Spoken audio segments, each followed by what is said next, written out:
Hello, welcome everyone.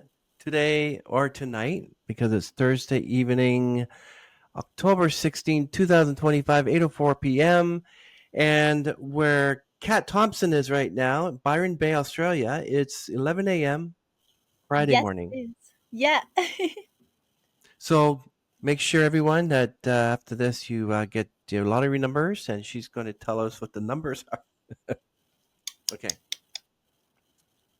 So today we have the pleasure, or this evening, of the pleasure of speaking with incredibly talented Kat Thompson. Kat is an all around performer who has captivated audiences worldwide with her singing, dancing, and storytelling. From her early days of playing piano and writing poetry, she has blossomed into a versatile artist, combining her passions to create heartfelt and powerful music. Kat has toured internationally, opening for major acts like Lloyd, Eve, um, and the Jabberwockies, I believe it was called. And Kat also worked with artists and DJs from across the globe. Her music has received radio play in over 30 countries. Wow. And she has been a key figure in various high profile collaborations, notably her single, Who You Gonna Call, and her newest single, Dance Fire, which we will link in the description and possibly play sometime during this video, maybe after. It's quite a great song, and it'll make you dance. And yeah, and who are you gonna call made it to the America's Nash Vegas Radio Top 30 and AMR's Australia's Top 50. And what about Dance Fire? What has it reached yet, or it just was released a few days ago, right? Yeah, it's just been released, so I'm not sure where it is, but yeah, it's new, it's fresh, and I'm really excited about it. Me too. So we have to wait for that. So, in addition to Kat's impressive musical achievements, she has built her own recording studio in Byron Bay, Australia, which we talked about last time she was on. And you also continue to write and produce music that resonates with listeners everywhere. And your Oh. latest projects include collaborations with artists from diverse genres. But so we got to talk about Dance Fire. Now, for those who don't know you, we had Kat Thompson on the program last year around September this time. Well, actually, over a year ago, because October 16th, we had her on September 16th. Last year's was a year. And she was such a wonderful talent and fresh breath of a fresh breath of no wait breath of fresh air. That's it. She was a breath of fresh air last time she was here, so we thought we'd call her back, and here she is, Kat Thompson, all the way from Byron Bay, Australia. Hello there. Um, Hello. so thank you Thank for you being so here. much for having You're me. welcome. Can you go back to the beginning and what inspired you to pursue a career in music? So, for music, for me, I've been singing for as long as I can remember. But when little kids, I think the latest one is like I think it's K-pop Demon Hunters is the latest one that all the kids are raving over. And then prior to that there was Frozen. You know how kids sort of like there's like a theme song that kids love and Yeah. it's from a cartoon. So instead of liking cartoons, I was in love with Whitney Houston as a child. Mm. So I just loved all of her music, and so she got me started. And I think I must have been 2 or 3 years old, and I just like absolutely just loved her songs. So some kids are out there singing like "Let It Go" and stuff. I was trying at my 2 3 year old high pitched voice, trying to hit all the big songs from the Bodyguard. So I had a that definitely great drove my parents nuts. I had a great joke the other day. It said, why can't you give Elsa a balloon? Why? Because she'll let it go. Oh, that's actually really cute. I like that one. I thought that was funny. So yeah, that was interesting how you did that. Now, were you one of those children who were like singing not just Snowman and Let It Go and all that, the Disney? Were you actually singing other songs around as well, like a Britney Spears song or Christina Aguilera, maybe. I actually didn't discover them until much later. So it Mm. was kind of like whatever my parents were into. So my parents just, were into more like your Elvis Presleys and stuff. So I think Britney definitely, like, I mean, I liked Britney, but Britney wasn't really in my parents' sort of repertoire of music. So it was mostly things like my mum really liked the Carpenters, and she had like a huge crush on Elvis when she was younger, so she had like a poster of him and stuff like that. So yeah, like that's the kind of music that I grew up on. Michael Jackson. um my mom really liked Kenny Rogers, and my dad, Really? yeah, and my dad's like ultimate crush was Dolly Parton. So well, I had like these are all the different sort of like influences that were just playing in the house. And then yeah, as I got older, I obviously, as teenagers do, branched out and discovered music that I liked. So yeah, I definitely yeah, definitely like had like an eclectic mix of sounds. Bee Gees, Carpenters. I think I've mentioned Mum liked. So yeah. Yeah. How did your multicultural background influence your music style? Massively, actually, because like Filipinos on my mum's side, and my dad's from Northern Ireland. So I obviously loved a range of music because from the two different cultural backgrounds. Um, and Filipinos really love like their big ballads, which is probably why I was introduced to like your Whitney Houston's and your Celine Dion's and Mariah Carey like much earlier, because that like Filipinos love to pull out the karaoke machine at Hmm. every party, and they love to do the big ballads. So that's actually probably also why I ended up loving the big ballads when I was much younger, as opposed to like I don't know. I guess Sesame Street songs would be an equivalent, Yeah, me maybe. too. Yeah. Oh yeah, I had a Sesame Street album and I sang every single song on Oh, usually the living room carpet. And yeah, I loved Ernie and Bert. I could do a really great impression of Ernie laughing and Bert laughing. It oh, was like, yeah, it was really you'll fun. have to People at show school me. loved it. Yeah, I will, but not during after. But do you remember what the first song you ever wrote was? Yeah, actually. Well, first composition, I was about 6 or 7, and I started when I started piano lessons, and I thought it was more fun to create my own melodies on the piano instead of actually doing my piano homework, which naturally drove my piano teacher nuts as well. But instead of doing my homework, I would come in and be like, "Look what I wrote this week on the piano," and I'd show her my composition. But then the actual lyric, like writing, combining lyrics with melody, that came much later. I was about, let's say, like 11 or 12, around 11 or 12 off the top of my head. And Mm. I sort of thought, oh, what if I combined some poetry that I had written? Because I really liked poetry as a child. And so, what if I combined some of this poetry with some of the compositions that I had, made up on the piano? What happens if I do that? And that's like no one was teaching me how to write a song, but that's just how I ended up learning or teaching myself how to do songwriting. And so, what instruments do you play, and which is your favorite? Oh, it's hard to pick a favorite. But I play piano, guitar, harmonica, and during the pandemic, I don't know if you can see it in the back there. But yeah, probably you can see it right I there. love that. Yeah. Yeah, Hmm. that's a fiddle. So Wow. started teaching myself the fiddle during the pandemic and driving everyone I live with crazy because you know how bad it sounds when you don't know how to work a string instrument. So Yeah. um, Hmm. I'd still say my favorite is piano. Only because I find it so versatile when I'm doing music production, and when I'm doing songwriting, I can bounce between the guitar and the piano very easily. But a lot of the time, I do end up on the piano. So, which one do you think you'll end up being able to play, like concertos with violin, or is this just Probably not.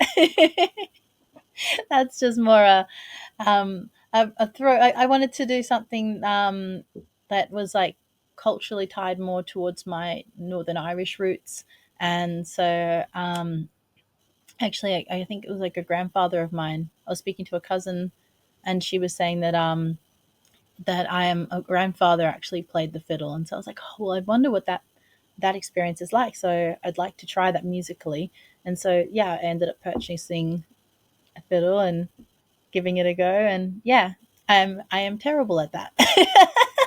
but but I'm enjoying the learning process, and it's definitely different learning an instrument as an adult, compared to when you start much earlier.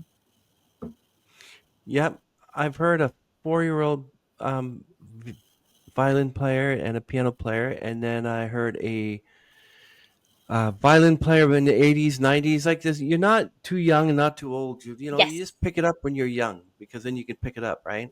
yes, it's easier when you're younger, but it's I think when you're younger, you don't remember the journey so much of learning, whereas like it's like it's kind of like remembering your childhood. You're going to remember bits and pieces of it, whereas as an adult, you're so much more in charge of your learning rate, how many rehearsals you put in. Like you're the one who's actually driving the ship. So when you do actually do really well at something, the memory of that success is actually very fresh in your mind. You're like, oh, I managed to do this. I managed to play this melody and I didn't muck it up. And it's like, yay. So you get these little um, excitement moments, but you do remember them a lot fresher because obviously you're an adult versus like, I don't remember when I was 6 finishing an entire melody like Mm. that I was taught by my piano teacher. I don't remember that moment because I guess when you're young, certain things stick out more than others. Yeah, there were certain albums like my brother and I loved the musicals, and we would act them out and sing every song. Ah, I love You name it, that. like Funny Girl, um, Jesus Christ Superstar, the musical, um, and a whole bunch of others. We would just sing the whole thing. I would just do the whole character. And Mary Poppins was another one. I love Mary Poppins. And yet, in all this time, I never said to myself, "Okay, I think I want to pursue music." It's like I was just saying, "Okay, I'm going to sing until," and then suddenly I decided to go in opposite direction. Now I'm regretting it. And then Oh, about 10, 15 years ago, I decided I'm going to follow music. So I yeah. started singing again, performing, and now I want to get into opera. So just got to get my yeah, Amazing. yep. Oh I my mean, gosh. See, the it's never too late. Never too late. no, no. The pandemic happened, and then that really affected opera singers. They had to go and perform online and do online concerts and stuff.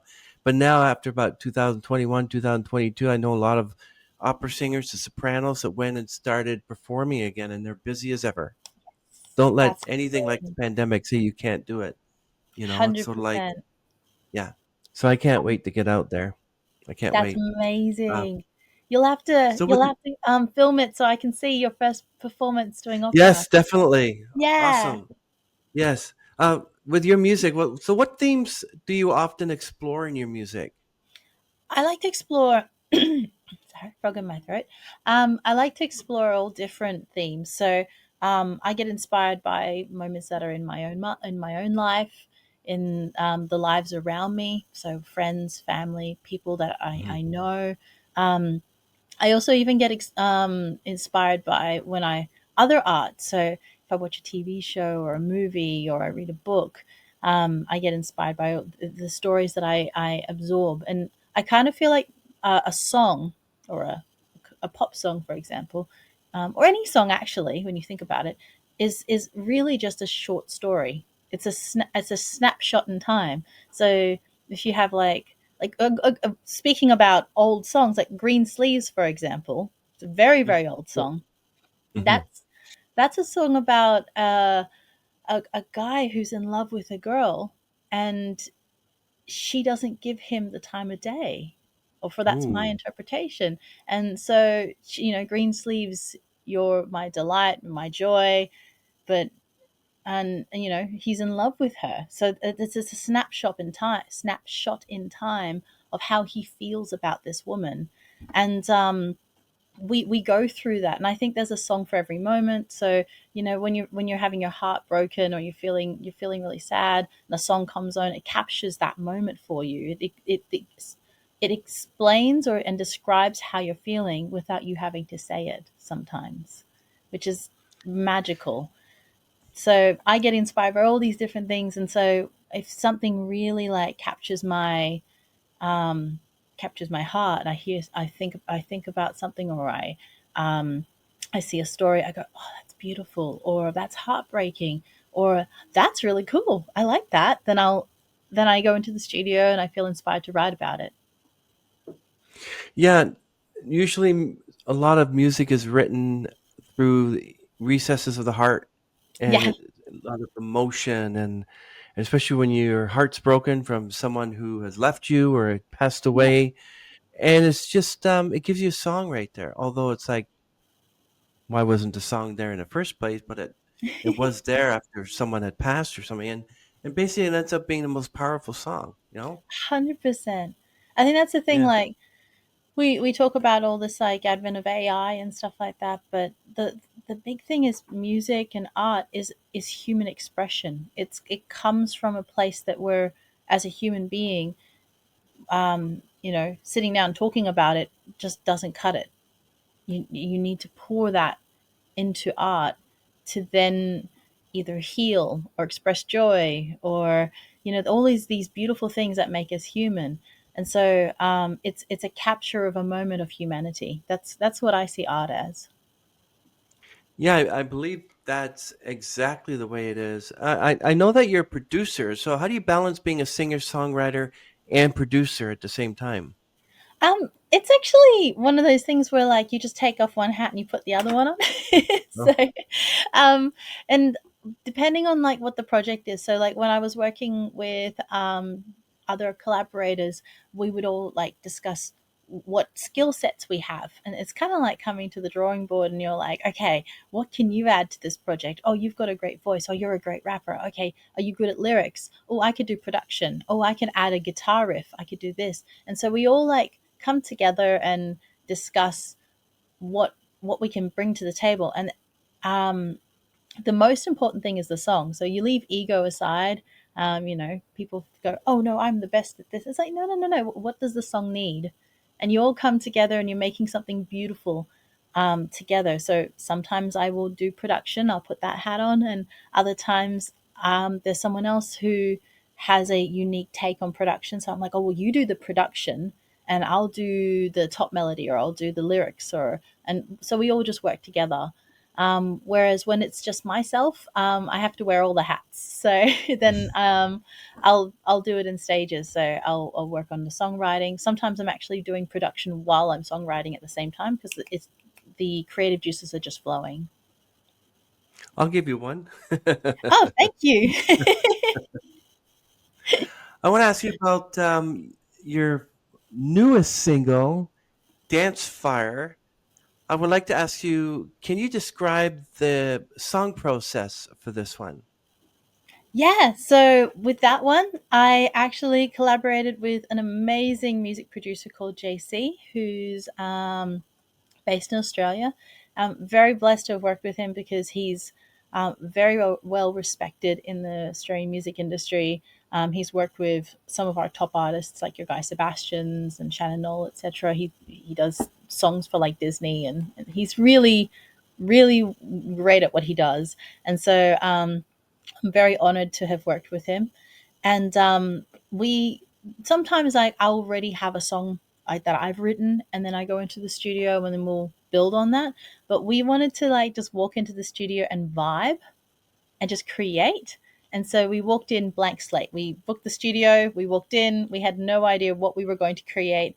And sometimes that's disastrous, and sometimes it just works. And in this case, it worked. We just started building on an idea, and just it's when you walk in and you have those jam sessions, and there's like Yeah. someone picks up the guitar, and then someone just jumps on the drums, and everyone just starts jamming, and suddenly you've got a really a cool energy in the room, and everyone's just having a good time.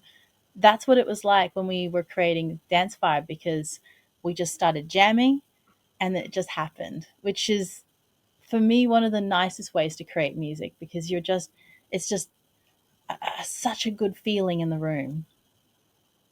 Yeah, the choreography for that music video was amazing. Thank Who you. was the amazing choreographer that taught you that dance? That would be James Dean. So he's an amazing choreographer. He actually also was the music video director. So Mm, yeah, brainchild behind the movement, and he was amazing because I spoke with him, and he brought on a really good DOP, a director of photography and videographer. So he brought on his friend Chris Harrison, and who's like amazing when it comes to like working with James, because they bounce off each other. And I said I wanted elements like I wanted dance obviously to be a massive feature. Um, I wanted the lights to be, have a certain element of like, I like, the smoke and the lights, and I wanted to capture the passion of dance, but also the elements of fire, because fire represents passion for me. And so all of these little elements I wanted to build together, um, and highlight. And so we all sat down together, and amazingly, they were very good at taking my ideas and building upon that. And yeah, I'm really, really like really happy with the music video. and did it take long to film and get Oh things perfect? yes, ages. We found it hard to get everyone together, as is the way when you're trying to get a group of people together for a Mhm. project. Everyone's schedules clash and things like that. But once we got everyone together, it was actually the dead of winter, so it was freezing. We filmed outdoors, and Mm, yeah, it took hours to film some of the different. We had to play with different types of lighting to get the effects that we wanted, and um, we had all this smoke, which was amazing. But then the wind would pick up and blow it all away. So we'd have to like get the machine going. But then if we had too much smoke, then everyone on set would just disappear. So we had all of these little like challenges we had to get through to get the perfect shots. And then as the night wore on, it just got colder and colder and colder because it's winter, and we're mm, there in our mhm. razzle dazzle, performance outfits, and I'm just going, it's so cold. But yeah, it was fun, a really fun shoot. Yeah, I can imagine that. It must, yeah, really fun. Let's get this over with. Yeah. Well, Then it was finally, when you're really fun. watching it, you got 3 minutes of something that took so long to like. I can understand how that would work, but just the way it's done is pretty well. You can see the looks on your faces, like let's get this over with. Well, the thing is, once you start dancing, you're warm. It's it's Yeah. the it's the cut, and then you've got like a few minutes of reset, and like they're moving lights around and stuff, and you're going, okay, I'm getting cold now, and then they're like, okay, action, and then you warm up again. So it was just the constant like like movement, and then stillness, and then movement and stillness. So we started like some of us started bopping around on the spot just to stay warm between takes. It must be. It must have. You must have a great feeling when you know that your music is played on radio stations in over 30 countries, and possibility even more today. You know. It's surreal. I did a track with a really talented artist called Future Destin, and one of the songs that we did was called Malanga, which is a song that's in his mother tongue, Kabembe. Um, Hmm. and that played in different stations and on television in different countries in Africa, and it's so amazing because to this day I still have people from different parts of Africa contact me and they go, "I love this song," and I'm like, "Oh my god!" So it's partially the magic of doing music, which I think universally unites us. And the music, sorry, the magic of the internet. Um, the internet really has made it possible for people from all different walks of life, from all different countries to connect. And so you put a song out, and then people from different places in the world find it, and they go, "I love this. I'm going to add this to the station. I'm going to put this on rotation." So it's amazing to be in the age of technology, so we can reach so many different people, and also to be doing something that other people, um, I don't know what the best way to describe it is, but like you create something and someone else really enjoys it. It's such a blessing to be able to do something that other people enjoy the final result of. Do you think it'll be work with Future Destin again? Oh yeah, call me, future destined. Let's do it. Yeah. You also did a great one with DJ and saxophone duo Sex Beats on the song Be Free. What was it like working with them? Oh, they're lovely. Melina is the saxophonist, and Tom is the DJ, and who was the producer for that track. They are an absolute joy, and so much fun to work with. We bounce ideas back and forth, and there was at one point they were like, "We need a rapper on this track," and they were like, "You should rap, Cat. You should do the rapping on this track." And I was like, "No, I should not. I should not rap on this track." And so they were like, "No, give it a go." And then so I was like, "I'm going to prove to you how bad I am at rapping." So I, after a lot of coercion, of refusing over and over, and they were like, "No, no, no, you should rap." Um, because I'd already recorded all the singing parts. Um, Hmm. I jumped on the mic, and they were like, "Yeah, you should definitely not rap. That's yeah, okay, you were right." And I was like, I mean, no, no, not offended in any way, shape, or form. I told you I was bad at this." So yeah, they accepted the verdict in the end, and I was very lucky that I had a really amazing rapper friend called Kevin Hannibal, um, who's from the States, and he happened to be in Australia, and so I was like, "Kevin, you should drop something on this track," and he was like, "Oh, all right, I'll come round." And so he did an amazing job. So it was a really fun process, and good to know that I have the instincts when it comes to rapping. I just shouldn't do that. So yeah, fun to try things though. Yeah. Do you feel some sort of spiritual connection to your music, Kat? Like, how does this connection influence the way you create and perform?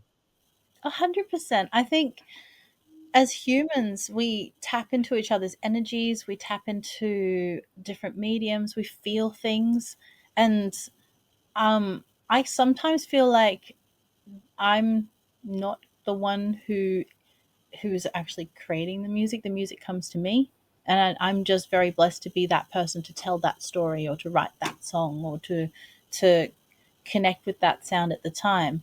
Um, so I do feel like you can't live in a vacuum, and like no human being having no experience could create something authentic. I think that um, true true art comes from the fact that you've lived and you're around other people and you're around other energies and you experience things, and through that channeling comes your music. I could be wrong, but I feel the same thing for when people paint, when people write. Nobody lives in a vacuum by themselves, and so um, I think it's magical and I think it's beautiful. Do you feel there were any challenges you faced in music industry? How did you overcome those? 100%. Um, I don't think that you can go into the arts without facing challenges.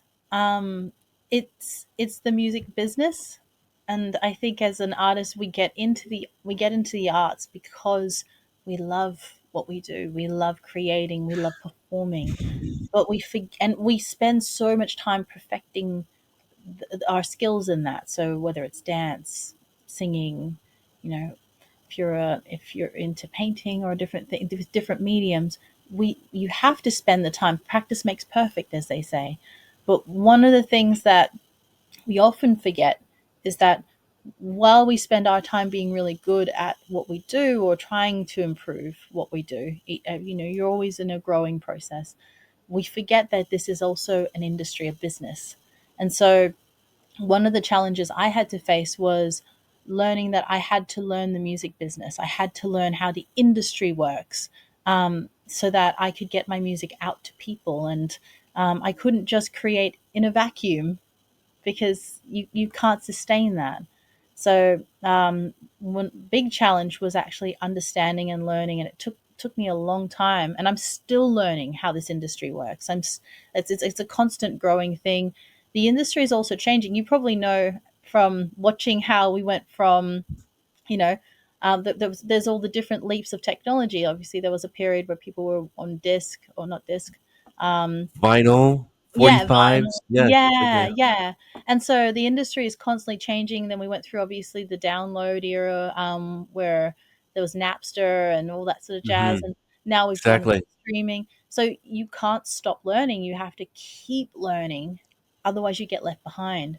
So that was something that I had to learn about so that I could actually grow with the industry, as opposed to creating in my bedroom and no one would ever see it. Yeah, you actually built your own recording studio. Are you in there now, or is that something Yes. totally different? Yeah, Yeah. this is my studio. Absolutely love this space. And actually, one of the things that I learned was that if I wanted to create music that made sense to me, sometimes it works when you collaborate with some people. But as a female artist, I would walk into studios and have managers and producers push me around. They would say, "No, Wow. you don't get to write your own lyrics. No, you Ooh. can't have you can't create music that you want to create. We're going to tell you who to be and what to be and what to sound Oh, like." yeah. And that is unfortunately, and it's one of those things. I have spoken to other female artists, and it seems to be a common occurrence in our, unfortunately, in our industry. Yeah, I So asked Amy. We had Amy Lyons on the podcast and said the same thing in the music industry. I don't know if you know Amy Lyons, but no, but she's I'll check her also stuff out. yeah, check Yeah. her out. So And she there's had a a lot of similar. and Bailey Perry as well. I don't know if you know her. She's also another artist. I'll send you these links. You got to get to Yes, know these please. other artists and follow them. Like and Yeah. share. So they had a similar Um, experience. Everyone has a similar experience. I talked to a lot of them who just. I talked to okay, some time ago. I didn't go to high school with him, but he went to my high school, and he probably went to school with some family members because the same age. But he was in an '80s band that's very well known. He was a guitarist, and he was mentioning that he was offered, or the band was offered, 3.5 million, whatever that Uh-huh. recording contract. But that's not your money. No. You use it to produce and records and everything, but you have to pay that all back.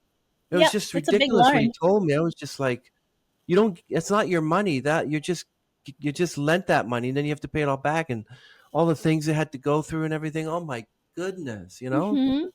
Yeah. Yeah. So 100%. yeah, It's a yeah. cutthroat industry, and that's the whole thing about learning how the business works. Like, if you misstep and you sign the wrong contract, and you're paying off that debt for the rest of your life. Like, I know an artist that I spoke to recently, and she's got I mean, obviously not as large as 3.5 mil, but her she's still paying off 100K debt. And and that was a label, her label's choice. And Mm. she was being managed at the time, and the funds were mismanaged in how they chose to use those funds for the advancement of her career. So Wow. it didn't work out how it should, but because she's the one who signed the contract, effectively taking on the loan from the label, she has to pay that back, and she's been paying that off over time. But she's got that debt just sitting on her shoulders constantly. You know So what? I'm gonna send you the link to my friend who's a music lawyer. Her name is Crystal Delgado. She's also a music artist, but she yeah, also has her own. Um, she also has her own lawyer, her own company. She's called the Music Attorney, Music Lawyer. I'll yeah, send that link to you. And you should listen to all the things that she talks about. People signing contracts and AI and music and copyright. Amazing, amazing. And she does her own music.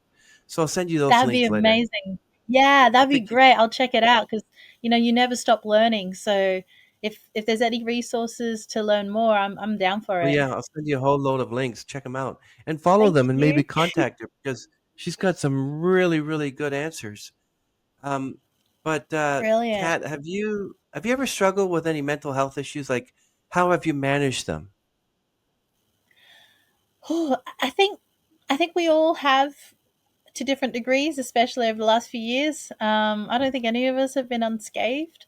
Um, Everyone's different. I personally actually have anxiety, so Mm, um, and I don't know if I'm high functioning or low functioning, but I but I have anxiety, and um, that's apparently quite common nowadays.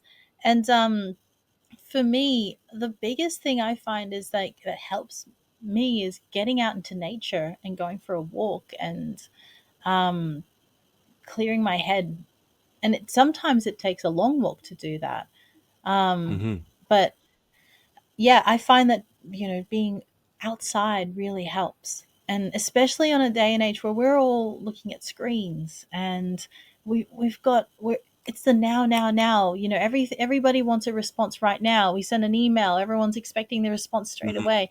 And I don't think that's normal for human beings. I feel like, you know, pre-internet, I mean, I spoke about the joy of the internet of connecting with humans and other people from different places, which is like there's the joy of that. But I also think that it has sped up things, and everybody's wanting a response now, and we're so impatient, and we've got they talk about how we've almost got the attention span of a goldfish. Like we just don't, we're everything's so much faster. So I find that when you step out and you see greenery and you see the blue sky and hmm you, you Awesome. you're out Yes. there, yeah, and you breathe a little better. So for me, that really helps.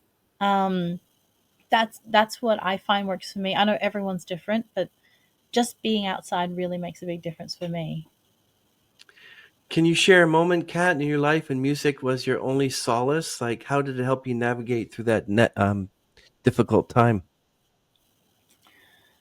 Ooh. I think music definitely is healing. So for me, I found that growing up, music was a solace. Um, I mean, I love my parents, I love my family, but they actually weren't very supportive of my choice to become an artist, and they weren't Really? supportive of my yeah, and they weren't supportive of my choice to do music. I think they would have preferred if I were an accountant. So, um, but no shade to accountants. I think they are amazing. I am just terrible at maths, so it just wasn't the direction. You do not want me doing your tax. I am not the person for that job. hmm So it's just one of those things. And I found that like the more I asked myself, what do I want? What do I want to do? Who do I want to be? What feels truthful to me? And that it always came back to music. So yeah, I think that even in the darkest of times and where you don't get the support, if you lean truly into who you are, and in my case it was music, um, you're the one who's going to wake up that morning and live that day.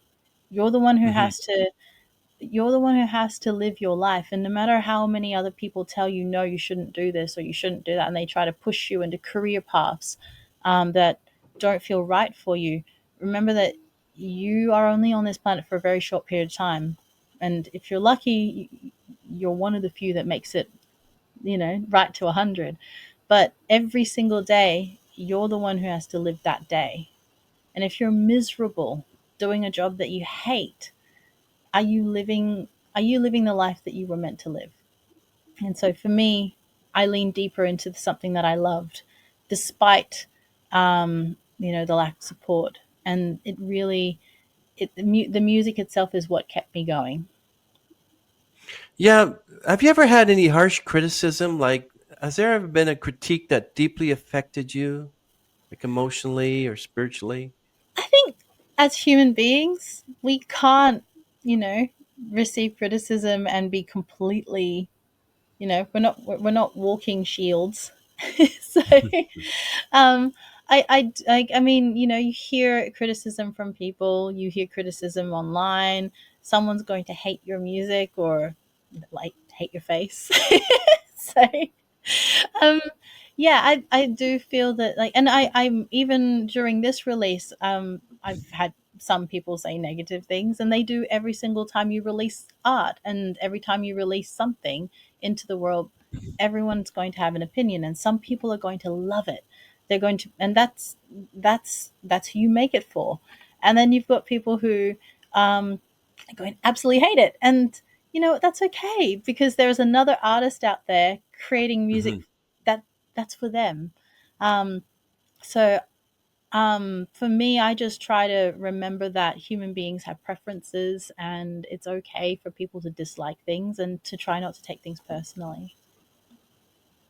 What if you actually, when you doing a performance, you had this really, really harsh criticism of the song you're playing, and they throw something at you? You said, "Sucks, sucks." What would you do? You just smile and laugh at them like that, and be like, "Okay, whatever." Well, I am so lucky that I have not had a shoe thrown at me yet, Good. but I did a gig a couple of years back, and I actually thought we were going to get killed on the stage because Ooh, really? we we walked into this venue, and my manager at the time had talked to the venue owner, and the venue owner had they had just purchased the building, and the Mm. building itself had originally been like a bikie bar. So the big Oh, burly guys with the tats, and and yeah. there's a brawl outside every other Tuesday. So the venue owners wanted to change the clientele style, um, the new venue owners. But these poor bikies had been going to this place for, like, I don't know, 50 years. Like, this was their hangout spot. Hmm. Anyway, they thought bringing in a young female pop artist with a couple of razzle dazzle dancers would bring in a different crowd. So obviously people knew this venue, and and anyone who was part of the crowd that would go see maybe a pop R&B show stayed clear of it, because they didn't want to. Nobody wants to take on a bikie gang. Like, that's it's not on the list of things you want to do on a weekend. So anyway, I came in, arrived, and because they had been trying to push out the original clientele, there were just a couple of these big blokes sitting in the audience. And I walked in, and you could tell that they were just not impressed to see us, and we were in our little razzle dazzle outfits. And anyway, we got on the stage, and I remember one of my dancers asking, "Are we going to die?" And I was like, "We'll just do the performance and we'll leave. Like, it's all good. We'll just do what we're asked to do, and then we'll get the paycheck and go, because like, we've committed to this."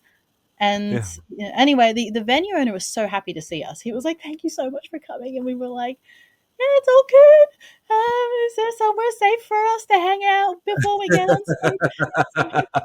So anyway, these big burly guys are just sitting there looking at us having their drinks, and like, what has walked in? Like, they looked at, like, we looked to them, we must have looked like we walked in from the swamp. We were just these alien creatures. So we got on the stage. We did the song and dance. We performed, and we finished the show, and we did the whole, like, you finished, ta-da, end of the show, and you hold your pose at the end when the music stops, and then there was silence, and no clapping, no sound, nothing. The guys just were looking at us. We were looking at them. And there was a moment where I could see a moment of panic from the owner of the venue, just standing in the corner, like, "Oh God, they're going to die." And one of my dancers said, "What do we do? What do we do?" Like, starting to have a panic attack behind me. And I said, "We'll just shuffle off the stage quickly. Let's just get off the stage." Anyway, as we started to shuffle very quickly off the stage, the biggest, and I'll never forget this, the biggest, burliest bikie of the lot stood up and just went, and he looked around the room at the others, and they all went, and they all just started clapping. And I mean, Classic. I love it was it. amazing. And I didn't know I whether love to have it. a heart attack, or just to cry, or to laugh, or to hug them. I was just like, I That was don't know how fun. to, I don't know how to process this. And he was That just was standing there like funny. his big arms with the big tats. Very good. I love it. I love it. Ah, I'll never forget it. And we walked off the stage, like, Hilarious. came off the stage, and my heart's still racing remembering it. And like, and as we walked off, and one of them came, very good show, good job, like great job. And we were like, thank you, please don't eat me. So yeah, That's hilarious. That was yeah. funny. That's So luckily, awesome. never had a shoe thrown at us, but I have faced death and survived. That was great. So I love it. ever since then, like like a young little heart. Every time I see a bikie now, I see them and I go, "Ah, he's just a big bear." Like I see them, out in the big biking club, and Wow. it's like, "Ah, That's bless quite a you." story. Wow. That's such a story. Wow. Yeah. Well, So, Kat, so what's the most painful song you've ever written and how did it affect you emotionally? oh, I think off the top of my head, the most painful song is one I haven't actually released, so I should do that. Um, Actually, it was a song I wrote about my first breakup, and No. yeah, and yeah, it actually was very cathartic. I think that's the whole thing about you feel different experiences, and you feel different, and you see different stories, and the ones that hit you the hardest are always the ones that you feel that are your own experiences. Um, Mhm. but yeah, that was one that I remember writing about, and I should actually do the production on it, and yeah, I found it healing to write and get everything that I'd been feeling from obviously the breakup off my chest. And um, yeah, I'm glad I did it. Wow. Yeah. These emotional songs that people write are really out of a heart of darkness and sometimes beauty and sometimes not so beautiful. It's um, like Terry Jack's song from the '70s called "Seasons in the Sun." If you listen to it, one of the sins says, "Goodbye, Michelle. It's hard to die." You know, Oh, I- um, it's yeah. Every time I used to listen to it when I was a kid, and I listen to it today, and it just brings tears here. I was like, mhm. "Who's Michelle?" and why is he dying? And it's just wow. You should listen to that one. There's just a lot of great songs out there. I'll Um, definitely check that one out. yeah, Um, how did you feel when you wrote that song? What was well, going through your well, for me, I think, and they say your first heartbreak it hits the hardest. yeah. I and I do agree with that. I actually agree that the very first time your heart is broken, you've never experienced that kind of pain before. It's different from any other pain you've ever had, and there will be other Yeah. heartbreaks along the way. There will be other. We're humans. We go through different stages of life, and so you lose loved ones and things like that. Um, and those will be very painful as well, and they're a completely different type of pain. But yeah, I definitely remember sitting at the piano and a lot of tears as I worked through the process of, like, I guess, like getting it all onto paper is the best way to describe it, or getting it onto a phone, sort of thing, like typing it all up. But in my case, I like to write with a pen and paper because I scribble all over the place. Same So here. When I was doing my finances, I used an old notebook and a pencil with an eraser and stuff. I don't want to trust any iPhone apps. I'd rather just do it in a pen and paper and an old calculator which I got from a friend back in '92. I oh still wow. have it. Still use it. But there are other apps that I use on the iPhone, but nothing financial because I don't want to use like I'd rather just let's see sharpen the pencil, and I just like doing that. Well, I mean, I mean, it's a good strategy to keep it off the internet because there's so many. like hackers and weirdos Yeah. online. I mean, I will never understand the mindset of a person who wants to steal someone else's data and all that jazz. Like, but there is that type of person out there. So if they want to get it, they're going to have to come to your house. So That's right. Yeah. Have you felt like your music was the only way to express the chaos inside you? Like, can you describe a time when creating music felt like a lifeline? well, to be honest, I think there's just always chaos going on in here. So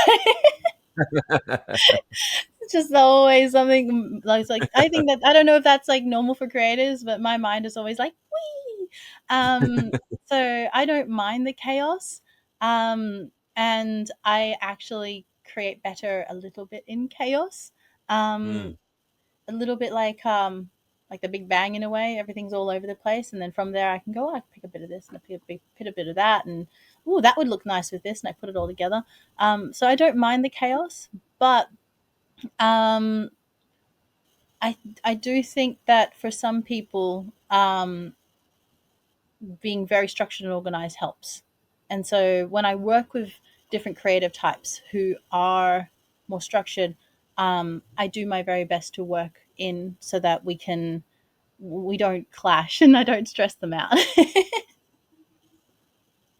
Yeah, I do that with a lot of songs. There's actually one by Daniel Powder called "Lose to Win," Yeah. and the song is just that girl's boyfriend dropped her, like broke off with her, and she ended up in this really bad way. And then she met um, Daniel Powder's character, and it made me think that we have to lose in order to win. It's a great Yes. song, Yeah. and I like everyone has go-to songs. I have Yes. another one called Doug and the Slugs. It's called Day by Day, and it just talks about how every day you get stronger, every day you get, it's awesome. And I like songs like that, that literally you can listen to it and you just like, yes, I'm going to Yeah. do it. Yeah. Um, 100%. yeah, exactly.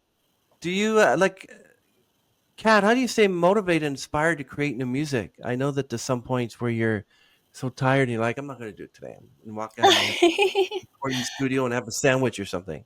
Yeah. I actually feel that there's like two different ways to look at it, especially when it comes to writer's block. You Hmm. either try to push through it, and a lot of time, if you have a bit of a block and you just push a little harder, you can break through it and you can continue. It's kind of like being at the gym and working out, and there's always going to be those harder days and then the easier days, or yeah. So I do think it's like learning anything. Some days you absorb more and some days you don't. You just walk into the classroom and you're learning Spanish and you're like, I'm not, nothing's going in, like for Hmm. everything. So what? But I think when you create, it's the same sort of thing. You walk into the studio and some days are going to be more productive than others, and it really comes down to how you're feeling that day with um, how much sleep you've had. Have you been taking care of yourself? Have you taken the walk that you need to clear your mind? Hmm. Are you going through something right now? Sometimes, and we've talked about heartbreak. Sometimes when you're going through something really bad and you haven't slept and you've had a terrible time, sometimes that's actually when you write your best stuff.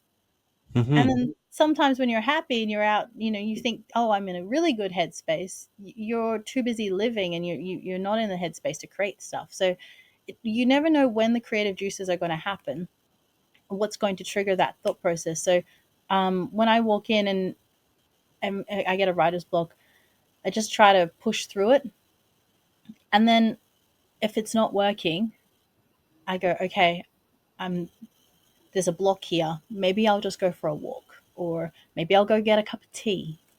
And I'll have a little break. I'll go do something else just to stop forcing something that's not happening.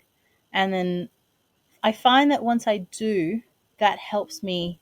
Like I come back in with fresh ears, fresh mind, fresh feelings, and I come in and go, oh, "That's the lyric I needed. So Mm-hmm. I find that that helps me. Um, I know everyone's different. Like, but that's what I find works for me. Um, I hope that answers the question. Yeah, that's fine. That's fine. So, what advice would you give to aspiring musicians who want to get into industry like you? Learn about the music industry and the business. Definitely. Mm-hmm. Like, we always focus so much on the creative and the learning and practice, practice, practice. Yes, 100% practice makes perfect. But if we're not supplementing with the business side of things, you will be taken for a ride. And you could be so talented and you get into the wrong hands, the wrong person, they will not take care of you. They will we've got countless stories of this in the industry. Such beautifully talented, amazing artists, and then you get the wrong person in the business side of things, and you're you end up just being used and abused. So, like build your team around you. Find a from very early on. Get yourself a good music lawyer. That's like one of the Yes. first people who you should have on your team. Mm-hmm. Like even before you get a manager, like someone who you who not just trust, but go get a music lawyer who knows the music industry, not just any lawyer, because we've all had like the cousin who's studied law or the mate who's done criminal justice law and stuff like that. And Mm-hmm. the music industry's legal jargon is completely different from the other industries. So um like a good example is I have a friend who much earlier in the piece looked at a contract for me, and he was like, and he had studied law, and he was like, oh my god, the word exploit is all through this. This is terrible. But in the Whoa. music industry, the word exploit actually isn't the same thing as you are being exploited. It's a term used a lot of the time for when they say we're allowed to use your song or your video or whatever your art form is on XYZ, That's maybe interesting. television, or they're allowed to use it for putting on air. Like there's different terminology around. I mean, I'm not a lawyer, but that's just I remember that experience, and I remember my friend looking going, "This is terrible." But then when I eventually got the contract in front of a music lawyer, they were like, "Oh no, that's a normal term in our industry." And so two different legal experiences looked at a one word that was in the contract completely differently. So, and you can imagine there's a whole bunch of words that are used differently in our industry legally. So, get a music lawyer early in the piece once you're ready for that with contracts, and yeah, surround yourself with good people. That's a great response, Kat. Great response. Thank you. Lived experience. Yeah, so that's great. Well, as you all, everyone, are all waiting for Kat Thompson's new music video, Dance Fire. Here it is. Yay!